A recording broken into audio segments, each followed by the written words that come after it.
सियासत को जानते हैं और तुम्हारे जैसे लोगों को तो उंगलियों में खेल लूंगा इंशाअल्लाह ताला। तुम देखते जाओ।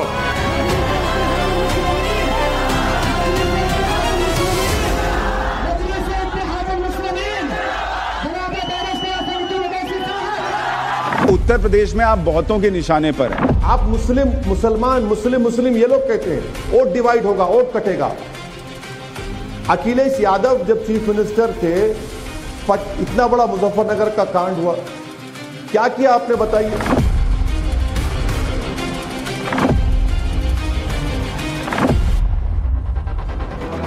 अखिलेश यादव ने तो अभी से ही बहाने बनाने शुरू कर दिए 27 के लिए कि SIR बिहार में हुआ वो यूपी में नहीं होगा। ओवैसी साहब, लेकिन तमाम मसाइल उठा सकेगी। सारी तकलीफ सिर्फ मुसलमानों के बीच नहीं है ना सर, तकलीफ तो हिंदुओं के बीच भी है, सिखों के बीच भी है, बाकियों के बीच भी है, ईसाइयों में भी है। आप सिर्फ उठाने की बात करते हैं मुसलमानों को। ये पूछ रहा हूं मैं आपसे, आप ऐसा क्यों करते हैं? सिस्टम को कौन बदलेगा? जो सत्ता में सिस्टम बदल रहे हैं। जो सत्ता में रहकर टिकट दिए 14-17 में, वो क्या कर रहे हैं? दूध के धुले हैं वो।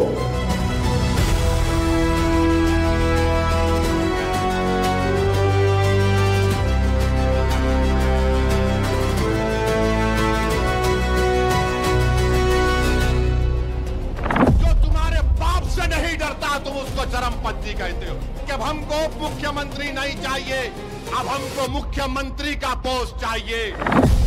बस इसी रुतबे, रुआब और रंग ने कई चेहरों के सत्ता स्वप्न को बदरंग कर रखा है। जिस हैदराबादी भाईजान की सियासी हैसियत सिफर मानकर वो 1 इंच जमीन देने को तैयार न थे, अब वही ओवैसी बिहार में 5 सीटें फिर से निकाल कर बैठे।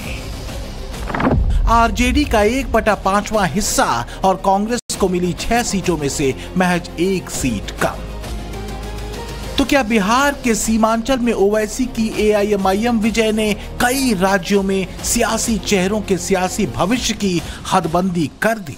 भाईजान, क्या आप कथित सेकुलर दलों के झंडा बरदारों को हलकान करने वाले हैं? क्योंकि सोशल मीडिया पर ओवैसी भर भर के कोसे जा रहे हैं, खासकर उस ब्रिगेड के कारकुनों की तरफ से जिनके आला नेता MY समीकरण को सिद्ध करके सत्ता स्वप्न में गोते लगा रहे थे।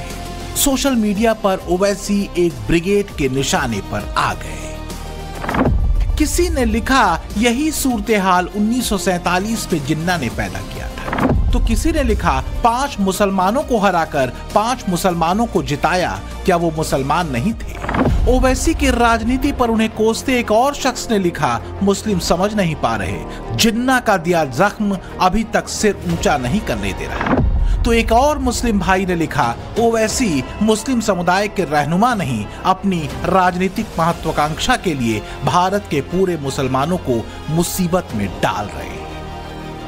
लेकिन अविश्वास और ओवैसी के खिलाफ गुस्से की लहर क्या वास्तव में मुसलमानों के बीच है, या फिर सिर्फ वो चेहरे ही ओवैसी को कोस रहे हैं जिनकी सियासी जमीन ओवैसी धीरे धीरे समेट देने की हैसियत में आते दिख रहे हैं? ये कहते कि अब अब्दुल दरी नहीं बिछाएगा। ये मल्ला का बेटा उप मुख्यमंत्री बनेगा और जो 17% अल्पसंख्यक समाज बिहार में है वो क्या करेगा? दरी बिछाएगा। तुम दरी बिछाओगे या मुख्यमंत्री बनोगे? हाथ उठाकर जवाब दो। तो याद रखो मेरी इस बात को, अगर मल्ला का बेटा उप मुख्यमंत्री बनेगा तो मोहम्मद का बेटा भी प्रधानमंत्री या फिर मुख्यमंत्री बनेगा इंशाअल्लाह ताला। ओवैसी की यही लाइन अखिलेश, ममता और राहुल गांधी की चिंता और डर बढ़ाने के लिए काफी है। डर उस मुस्लिम वोट बैंक के दरकने का है जिसके दम पर ममता बनर्जी 2026 में बंगाल की सत्ता को बरकरार रखने और अखिलेश राहुल 2027 में यूपी की जंग जीतने का ख्वाब देख रहे हैं। तो क्या ओवैसी मुसलमानों का विश्वास जीत रहे हैं? क्या ओवैसी मुसलमानों को एकजुट करने में सफल हो रहे हैं? क्या ओवैसी जिन्ना की राह पर हैं, जैसा कि सोशल मीडिया पर उनके ही समुदाय के लोग लिख रहे हैं? और क्या ओवैसी की जीत मुस्लिम वोट बैंक की राजनीति करने वालों का बड़ा डर बन चुकी है?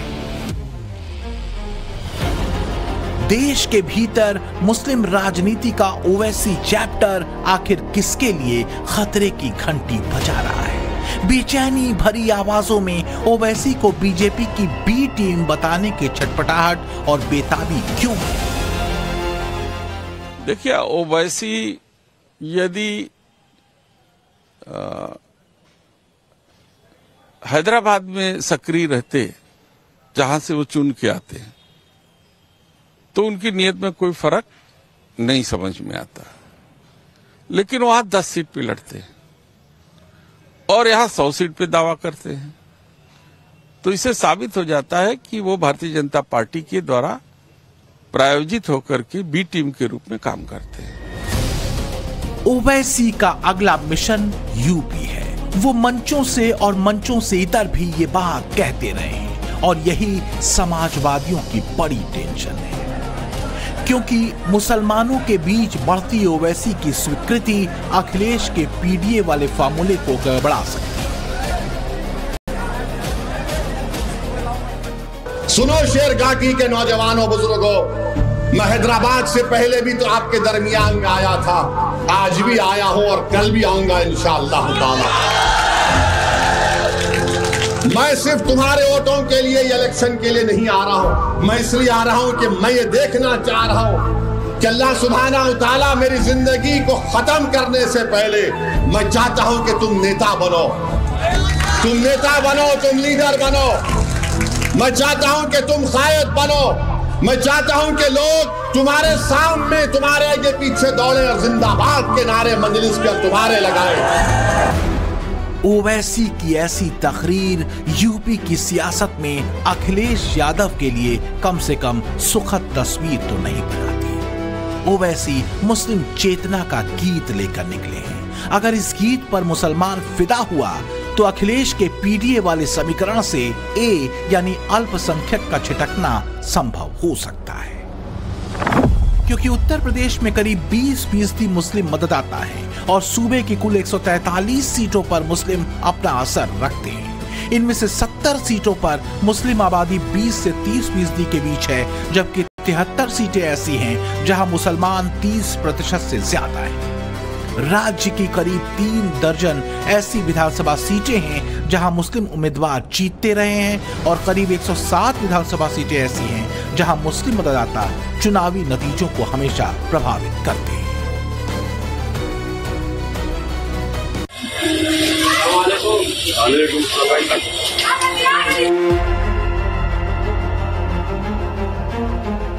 धर्म की लाइन भले महीन हो लेकिन संवेदनशील होती है। ओवैसी जानते हैं कि उम्मत की लाइन पर चली उनकी सियासत उन पार्टियों के कोर वोटर्स के एक धड़े को अलग कर देने का मादा रखती है जिनके नेता उस खास वोट बैंक के चेहरे नहीं। यूपी में ओवैसी समाजवादी पार्टी के उन मुस्लिम चेहरों के बहाने भी अखिलेश पर निशाना साधते हैं जो कानूनी बचड़े में फंसे हैं। अखिलेश साहब, इल्जाम तो हम पर ही लगता है ना, आप पर तो कुछ नहीं लगता। रिवर फ्रंट आप बनाए, आप पर कोई इल्जाम नहीं। लखनऊ से कानपुर रोड आप बनाए, आप पर कोई इल्जाम नहीं। आपने सब कुछ किया, आपके 10-10 उंगलियां घी में थी, मगर आजम पर इल्जाम लगा बकरी चोरी का और भैंस चोरी का। ये इल्जाम सिर्फ हम पर लगता है, ये 60 साल से हम पर इल्जाम लग रहा है। इसी तरह मजहबी लकीर पर ओवैसी हर उस जगह पर पहुंच रहे हैं जहां अखिलेश अपने वोट बैंक का खूंटा गाड़ते रहे। पिछले दिनों माफिया मुख्तार अंसारी के छोटे बेटे की शादी के दावते वलीमा में ओवैसी पहुंचे, अखिलेश भी पहुंचे, लेकिन दोनों की आमद अलग अलग दिन हुई। अब सवाल ये है कि कौन किससे बच रहा था और क्यों? क्या इसकी एक वजह यूपी की सियासी जंग भी है? हालांकि ओवैसी ने यूपी के मैदान को लेकर अपने कुछ पत्ते खोल दिए हैं कि उनका टारगेट है क्या।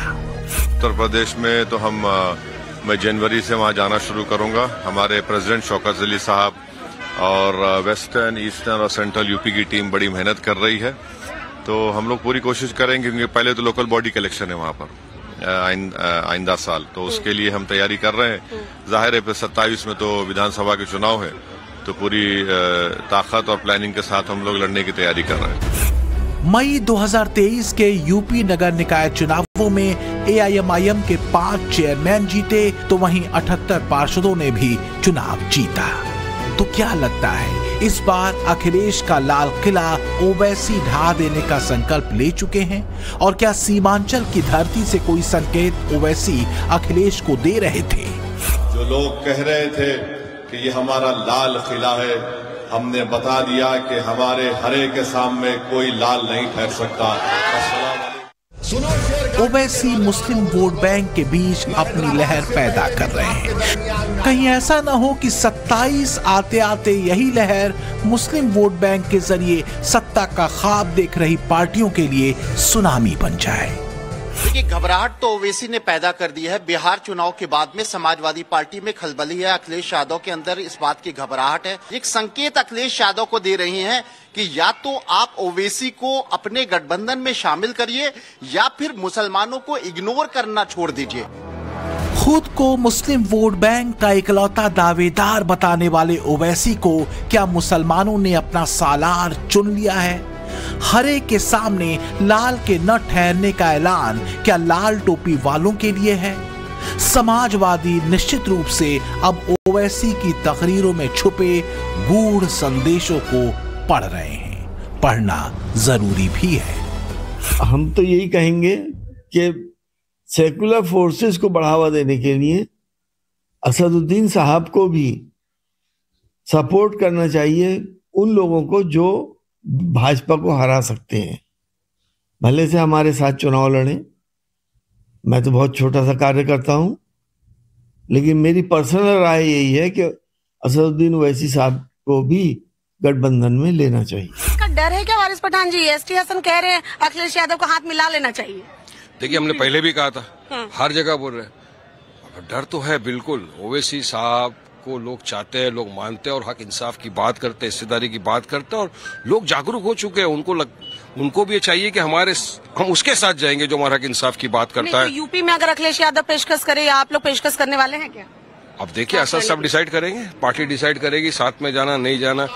मुसलमानों के बीच ओवैसी के कद का पढ़ना, मुसलमानों का ओवैसी में अपने मुकम्मिल सालार को देखना और मुसलमानों का ओवैसी की राजनीतिक लाइन में अपने सियासी मुद्दों को खोजना, क्या अलार्मिंग सिर्फ अखिलेश के लिए है? क्या वजह है कि समाजवादी पार्टी या बंगाल में ममता बनर्जी या फिर कांग्रेस को भी ओवैसी का चेहरा सियासी गठबंधन के लिए रास नहीं आता? तो इसकी ठोस वजह है ओवैसी मार्का राजनीति। खाली भाईजान से मोहब्बत है, दूसरों से नहीं है जी। तो मैं नोटिस ले लिया। सुनो, अभी टाइम कितना है? हाँ, 15 मिनट है अभी। Very sorry, very sorry. 9:45। ये वो लाइन है जो ओवैसी की मुस्लिम राजनीति का असल मटेरियल है, यानी मुख्य तत्व। कट्टरपंथ की लकीर पर मुस्लिम वोट बैंक की गोलबंदी ओवैसी की राजनीति का आधार रही है। लेकिन कुछ सालों में ओवैसी ने अपनी राजनीति के मूल तत्व के अलावा कुछ और तत्वों को भी खोजा है। जैसे मुसलमानों की पहचान खतरे में है, मदरसा मस्जिद कब्रिस्तान खतरे में है, वक्फ संपत्तियां लूट ली जाएंगी, मुसलमानों की जायदाद खतरे में है, यूसीसी मुसलमानों का दुश्मन है, वगैरह वगैरह। तुम्हारी ये ज़हनियत है कि जो तुम्हारे सामने नहीं झुकता, जो तुम्हारे सामने नहीं बिकता, जो तुम्हारे बाप से नहीं डरता, तुम उसको चरमपंथी कहते हो। मेरे अजीज दोस्तों और बुजुर्गों, ये सोच उस शख्स की है जो बिहार का मुख्यमंत्री बनना चाहता है। क्यों मुख्यमंत्री बनना चाहता है? 15 साल परिवार को मिले। अब हमने क्या कहा, मजलिस ने क्या कहा, जब 3.5% के मल्ला बरादरी वाले उप मुख्यमंत्री बनने का ऐलान करते हैं तो फिर 17% मुसलमान अल्पसंख्यक समाज के क्या करेंगे? मैंने कहा कि अब हमको उप मुख्यमंत्री नहीं चाहिए, अब हमको मुख्यमंत्री का पोस्ट चाहिए। तो क्या ओवैसी ने मुसलमानों के बीच एक भरोसा इन मुद्दों की वजह से बनाया, या असली वजह सिर्फ ये है कि वो एक मुसलमान है? हमने कई शहरों में मुसलमानों से ओवैसी की लीडरशिप को लेकर सवाल पूछा। नहीं, एजुकेटेड हैं, आवाज उठाते हैं, मगर उनका यहाँ कुछ नहीं है। यूपी में नहीं है कुछ। यूपी में अदर उनके स्टेट के अलावा और कहीं कुछ नहीं है। बहुत बड़ी खतरे की घंटी है। इंशाअल्लाह ये 10 सीट लाए या 20 सीट लाए, लेकिन ये भारतीय जनता पार्टी के लिए बहुत बड़ी खतरे की घंटी है। और इंशाअल्लाह ये जितनी भी सीट लाएगी ये मुसलमानों के हक में बात होगी। मुसलमान उत्तर प्रदेश का बहुत समझदार है और वो ओवैसी साहब को पहले भी पसंद नहीं किया, आज तक कोई सीट नहीं है उनकी, और ना ही आगे कोई ऐसा है कि भाई मुसलमान इधर चले जाएंगे, ऐसा कुछ नहीं है। और बात ओवैसी के, तो हम तो समझते हैं ओवैसी जो है मुसलमानों को बहुत बड़ा नुकसान कर रहे हैं, और वो ओट कठुआ नेता हैं और बीजेपी की बी टीम है। नहीं, देखिए ऐसा आजकल की जो राजनीति है चल रही है उसमें मुसलमान तो ओवैसी को बड़ा नेता मानता है, लेकिन वोट देने से कतराता है। वो मुसलमान सोचता है कि हमारा वोट बर्बाद न जाए। मुस्लिम वोट बैंक के बीच तेजी से जमीन पर ओवैसी की एक्सेप्टेंस बढ़ रही है। ये अब तक मुसलमानों को अपना कोर वोट बैंक मान रही पार्टियों के लिए चिंता का विषय हो सकती है। यूपी के आजमगढ़ को ही ले लीजिए। समाजवादी पार्टी का गढ़ माने जाने वाले इस इलाके में AIMIM की जड़ें गहरी हो रही हैं। 2024 के लोकसभा चुनाव तक करीब 50,000 AIMIM कार्यकर्ता पार्टी से जुड़े थे। सिर्फ एक साल के भीतर ही ये संख्या 1 लाख के पार हो चुकी है। दावा यह है कि हर दिन 200 से 300 लोग AIMIM से जुड़ रहे हैं। चुनाव के बाद MIM का प्रदर्शन रहा है, इस तरीके से वो सीट जो कांग्रेस से बड़ी पार्टी उभर करके आई है वो, ठीक है, तो उसी तरीके से न सिर्फ उत्तर प्रदेश में बल्कि पूरे भारत में MIM का क्रेज बढ़ता जा रहा है दिन पे दिन। वो एक पढ़ा लिखा और बहुत ही काबिल नेता है। पाकिस्तान में जाकर के देखिए किस तरीके से, कहीं कोई हिम्मत नहीं कर पा रहा था, पाकिस्तान में जाकर के लताड़ करके आया। वाकई सच्चा देशभक्त अगर कोई है तो बहुत बड़ा। 100% बढ़ी है, आगे बढ़ेगी भी। वो काबिल नेता है, वो तो बदकिस्मती है कि उसको और कुछ नहीं बना पा रहे हैं। बहुत काम किया, सबके लिए आवाज उठाया। तो लोग झूठ बदनाम करते हैं कि मुसलमान के लिए, दलित के लिए, कमजोर के लिए, यहाँ के पाकिस्तान तक हिला दिया जाके। जो वो संवैधानिक बात करते हैं, कानून के दायरे में रह के बात करते हैं और लोकतांत्रिक व्यवस्था को मजबूत करने की बात करते हैं, सबको हुकूक देने की बात करते हैं, सबके हक की बात करते हैं, तो इस वजह से हम ये समझते हैं कि पूरे भारत में असदुद्दीन ओवैसी साहब मुसलमानों के सबसे बड़े नेता बन के उभरे। मुस्लिम समुदाय में बिल्कुल सुगबुगाहट है, बहुत चर्चा का विषय है। खास करके उत्तर प्रदेश में बहुत बड़ा फर्क पड़ा है। अवाम बेताब है MIM से जुड़ने के लिए। मुस्लिमों की बिल्कुल नेता बन के उभरे हैं। इस वक्त ही समझ लीजिए पूरे भारत में जहाँ जहाँ मुसलमान हैं वो ओवैसी साहब को अपना नेता तस्लीम कर चुका है। ऐसा कुछ नहीं है कि 4-5 सीटें आने से कोई किसी एक धर्म का या एक मजहब का लीडर बन जाए, ऐसा कुछ नहीं है। लेकिन ओवैसी की एक्सेप्टेबिलिटी का दूसरा पहलू भी है। वो ये कि इतने के बावजूद ओवैसी सरकार बनाने या सरकार में हिस्सा पाने की हैसियत नहीं रखते। जैसे कि बिहार को ही देख लीजिए। ऐसे में सवाल ये है कि आखिर मुसलमान सरकार में हिस्सेदारी को लेकर क्या इतना इंतजार करेगा? यही ओवैसी की कमजोर रग भी हो सकती है। देखिए, ओवैसी साहब की पार्टी अभी उस हैसियत में नहीं है कि वो कहीं सरकार बना पाए, और जब आप सरकार बनाने की पोजीशन पर ही नहीं हो तो आप कर क्या पाओगे? हमें इस वक्त प्रोटेक्शन चाहिए कि हम गवर्नमेंट के अंदर शामिल हों, हम सरकार के अंदर शामिल हों, सरकार बनाएं, और जिस तरह से हमारे साथ जाति हो रही है, खासतौर से दलित के साथ, मुस्लिम के साथ, उसको रोक पाने के अंदर हम लोग सक्षम हों। तो ये रास्ता वो है ही नहीं। अभी हर जगह की परिस्थिति अलग अलग होती है। अब सीमांचल से आप पूरे देश की नब्ज को पकड़ लें तो मैं समझता हूँ ये बेईमानी होगी। कांग्रेस ओवैसी को बीजेपी की बी टीम कहती है, समाजवादी पार्टी भी ओवैसी को बीजेपी की बी टीम कहती है, तो बंगाल में ममता बनर्जी भी ओवैसी को बीजेपी की बी टीम बताती है। कमाल ये है कि बीजेपी की कथित तौर पर बी टीम एआईएमआईएम तेजी से अपनी मजबूत स्थिति उस वोट बैंक में बना रही है जो कभी इन पार्टियों का कोर वोट बैंक रहा है। अगले साल चुनाव बंगाल में होने हैं। ओवैसी का बिहार वाला रिपोर्ट कार्ड और मुस्लिम मतदाताओं के बीच बढ़ती उनकी पैठ ममता दीदी के लिए टेंशन की वजह हो सकता है। ओवैसी साहब, लेकिन उत्तर प्रदेश से पहले चुनाव बंगाल में भी है।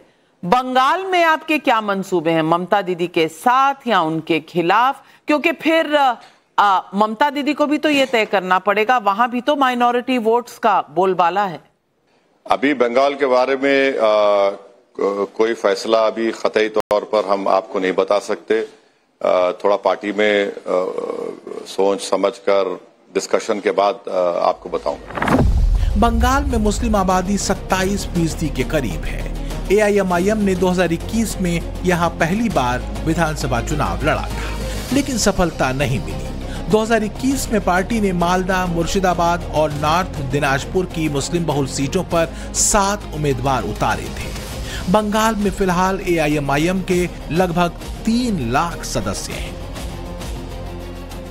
असदुद्दीन ओवैसी की मौजूदगी और उनके मुस्लिम मुख्यमंत्री या उप मुख्यमंत्री पद की मांग करने से जो हिंदू बीजेपी का वोटर है, कमिटेड वोटर है, और जो इधर उधर छिटक रहा था, वो बीजेपी के साथ इंटैक्ट हो गया। क्योंकि समाज में एक बड़ा तबका ऐसा है हिंदू समाज का जो मुसलमानों का पॉलिटिक्स में आगे बढ़ते हुए उसे देखना नहीं चाहता है। उसे लगता है कि मुसलमानों के लिए वो जगह नहीं है, तो वो बीजेपी के साथ चला जाता है। तो असदुद्दीन ओवैसी का जो असर पड़ता है चुनाव में, वो इस पर नहीं पड़ता कि वो कितने वोट काट रहे हैं, उनकी पार्टी को कितने वोट मिल रहे हैं। उनकी मौजूदगी से बीजेपी का जो वोटर है, जो इधर उधर छिटक रहा होता है, वो बीजेपी के साथ जुड़ जाता है।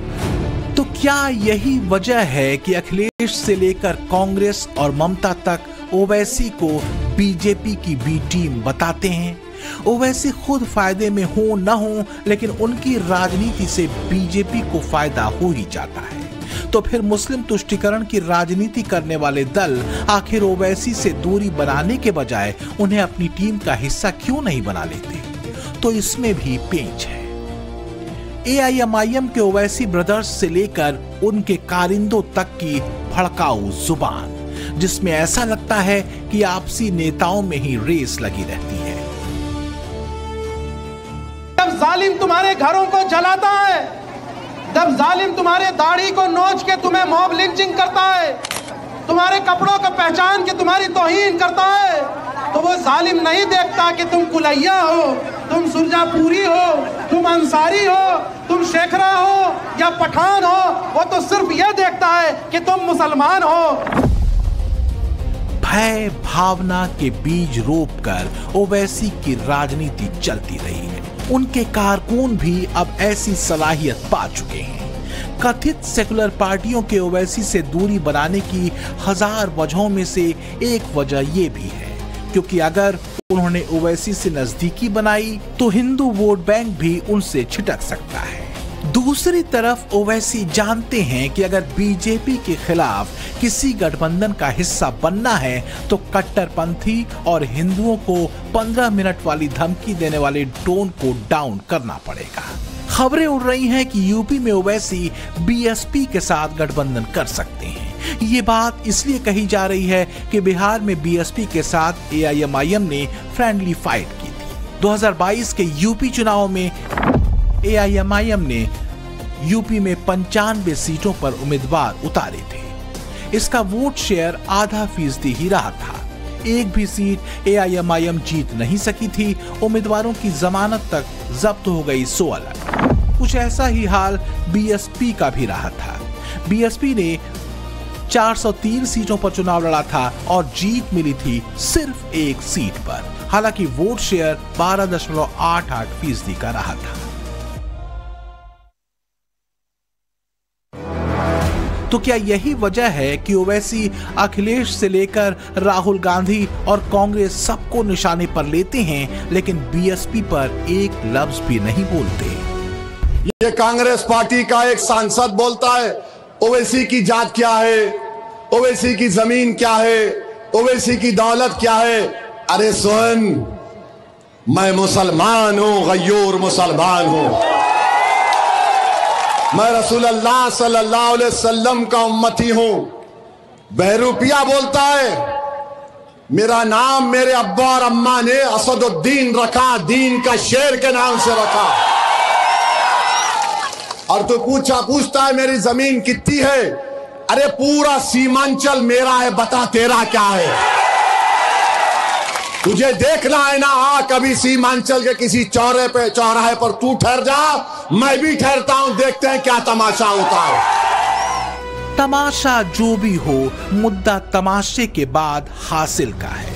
हासिल यह है कि ओवैसी फिलहाल तो सीमांचल विजय से गदगद हैं। वो अपनी जीत को विशाल बताने में जुटे हैं। ओवैसी मुसलमानों के बीच मजबूत होती AIMIM की पकड़ से दूर के निशाने सेट करने में लगे हैं। इसलिए वो राहुल अखिलेश के SIR वाले बहाने पर भी तंज कसते हैं और आईना दिखाते हैं। अखिलेश यादव ने तो अभी से ही बहाने बनाने शुरू कर दिए 27 के लिए कि SIR बिहार में हुआ, वो यूपी में नहीं होगा। ये जो जहनियत है ना, ये बिल्कुल ही गलत है। और अगर वो उसमें सुधार नहीं लाएंगे तो फिर अब उनको कौन बचाएगा। चाहे ओवैसी हो या अखिलेश, राहुल गांधी हो या ममता बनर्जी, सबकी राजनीति का कोर है मुस्लिम वोट बैंक। ये वो अनार है जिसके सभी बीमार हैं। यही वजह है कि एक मुस्लिम नेता के तौर पर ओवैसी का बढ़ता कद अखिलेश, राहुल और ममता के राजनीति के लिए खतरे की घंटी हो सकता है, क्योंकि ओवैसी अपनी राजनीति की उसी लाइन को आगे बढ़ा रहे हैं जो लाइन कट्टरपंथी मौलानाओं की है। क्या बात है कि आज दुनिया का मुसलमान एक आदमी न्यूयॉर्क का मेयर बन सकता है, ममदानी लंदन के अंदर मेयर बन सकता है, एक खान हिंदुस्तान के अंदर किसी मुस्लिम यूनिवर्सिटी का कोई आदमी वाइस चांसलर नहीं बन सकता। गवर्नमेंट चाहती है कि इनके पैरों के नीचे से जमीन निकल जाए, आज निकली हुई है जमीन। कट्टरपंथी जमात के लिए मुद्दा दरअसल PM मोदी के खिलाफ एक लहर को पैदा करना है। उस सच से मुसलमान को दूर रखना है जो सबका साथ, सबके विकास की लाइन पर कसा है। जबकि ओवैसी की राजनीति दरअसल मुसलमानों के बीच भय, भेद और भावना के उसी उभार के सूत्र पर चल रही है।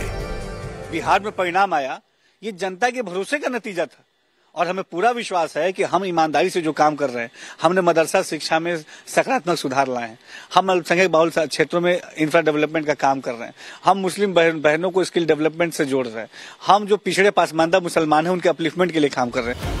बात सिर्फ बिहार की महाविजय की नहीं है, बात सिर्फ ओवैसी की 5 सीटों पर जीत की नहीं है, बल्कि ओवैसी मार्का राजनीति के साइड इफेक्ट की भी है।